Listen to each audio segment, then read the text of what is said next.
You're wondering, why does her age matter at all? Because her age would also have an impact on her ability to have children. Because if Meghan Markle is 4 years older than what we have been led to believe, it makes it even more difficult to believe that she was able to get pregnant so quickly. So here's what nobody ever tells you about Meghan Markle.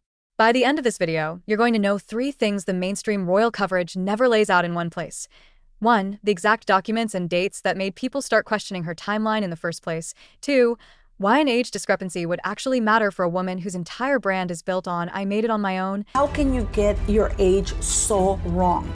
And 3. How Hollywood-style PR cleanup can quietly rewrite a public figure's past without ever touching a birth certificate. And once you see how the pattern works, you'll be able to spot it every single time she rolls out a new version of herself. Let's get into it. They always tell us age is just a number. Cute quote. Sounds empowering. But in Meghan Markle's case, that number is attached to a career, a marriage, and a royal story sold to the entire planet. So when a number looks off, the story looks off. That's why this thing will not die. This isn't because people are obsessed with her birthday. It's because one weird magazine entry from the 90s opened a door the palace never wanted opened. Here's where it started. Royal biographer Tom Bower They want to hide their secrets, and I just love digging away to find out what they don't want us to know. pointed people toward an old 17 magazine issue from March 1997.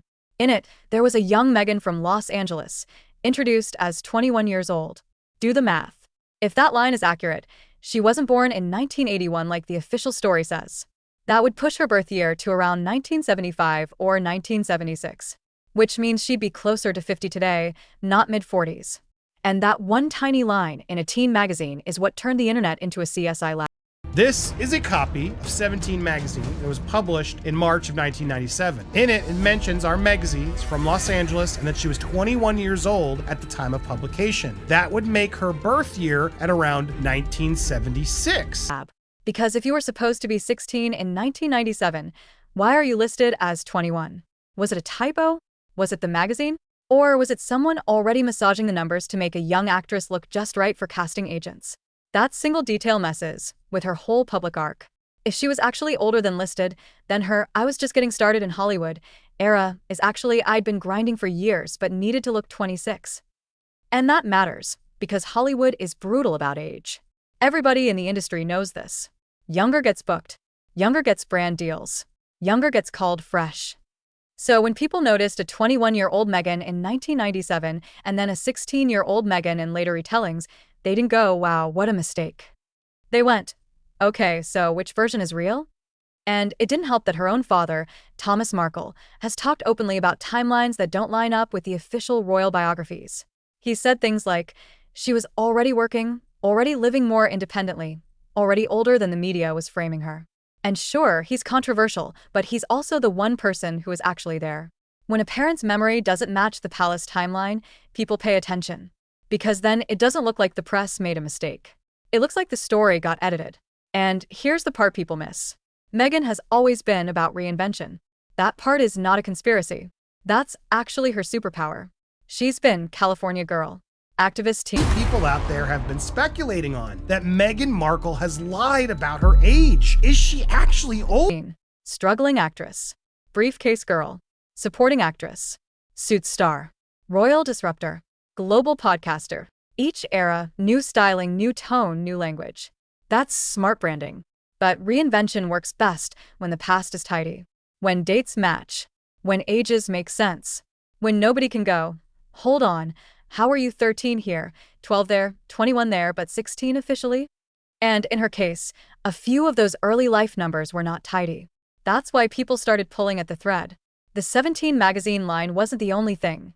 Some early job stories sounded younger than the companies said they'd hire. Some charity stories were dated in a way that didn't match her supposed age at the time. Then you get old acting bios and agency profiles that were quietly updated or disappeared once she became royal adjacent. And that's when this stopped being fans nitpicking and started looking like somebody cleaned the internet. Now ask yourself, why would a future duchess need old age references, early jobs, and background pieces quietly minimized? Answer: because once you marry into one of the most documented families on Earth, your timeline has to survive fact-checking. And if even one piece doesn't survive it, the whole thing looks manufactured. Here's another layer. When Meghan entered the royal system, the palace presented her with a classic, and here is Meghan, born This gentleman right here, that's Nick Jones, the original founder of Soho House. Guess where he's going there? He's arriving at Meghan Markle and Harry's wedding as guest of honor. Oh yeah, Soho was in 1981, style biography. Nice, simple, digestible. Except people who'd followed her from the Suits days, from LA days, from Toronto days, went, wait, that's not what we heard back then. And suddenly older interviews, early career clippings, and local memories from LA didn't fully match the Kensington Palace version. That's when this became a royal story, not just a celebrity story. Because people started asking the obvious question, if she really is older than she says, why would the palace go along with it? And the answer is, because image management is not unique to Meghan. Every royal PR team does it. Every Hollywood team does it. Meghan just sits at the intersection of both. If you understand that, the whole thing snaps into focus. Think about how her career actually moved. She didn't blow up at 19. She didn't do the Hannah Montana pipeline. She worked. She hustled. She networked. She was around industry people. She did small things before big things. That's not the career of a 22-year-old ingenue. That's the career of someone who's been around long enough to know how to position herself. So, if you're in your early 30s trying to look mid-20s for industry momentum, what do? You trim the years that don't serve the brand. Not necessarily a giant criminal lie, a creative edit. And that's the phrase a lot of insiders use. Not a total invention, a creative edit. Now, is that illegal? no. Is it shady? Depends who you ask. Is it smart in Hollywood? A lot of people would say yes. But does it become controversial once you step into the British monarchy and present yourself as a fully documented royal woman? Absolutely. Because royalty runs on records. Hollywood runs on narratives. Meghan tried to run on both. That's why we're here. Let's talk about why the age thing matters beyond gossip. Age tells you the pace of somebody's life. It tells you when they were trying to break into acting. It tells you how fast a relationship moved. It tells you how long someone's been planning a certain lifestyle. If she's 4 or 5 years older than the public was told, then the lightning-fast Meghan and Harry romance looks less like a whirlwind young love and more like the move of a very experienced woman in full control of her personal PR. It reframes her as strategist, not Cinderella. And that is a very different documentary. It also shifts the motherhood timeline. Not to speculate on medical issues, that's private, that's hers, and we're not doing that here.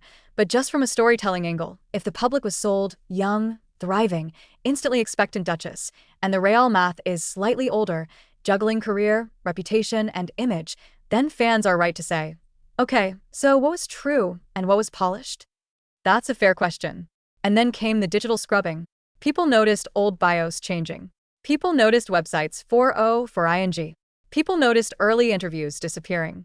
And the thing about the internet is, when you delete something, you don't erase suspicion, you trigger it. Royal watchers started saying, why is everything around her early life so edited?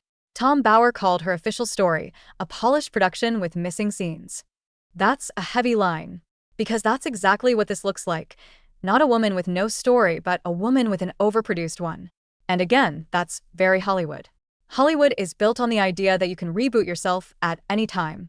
New haircut, new age range, new agent, new demo reel. Nobody blinks. But the British public doesn't run on reboots. They run on records. So when Meghan fused the two systems, she created what we're talking about right now, a royal whose timeline behaves like a celebrity's IMDb page. Here's what I think is the most interesting part, and this is what I want you to take from this video. This isn't just about whether Meghan Markle is 1, 2, or 5 years older than she says.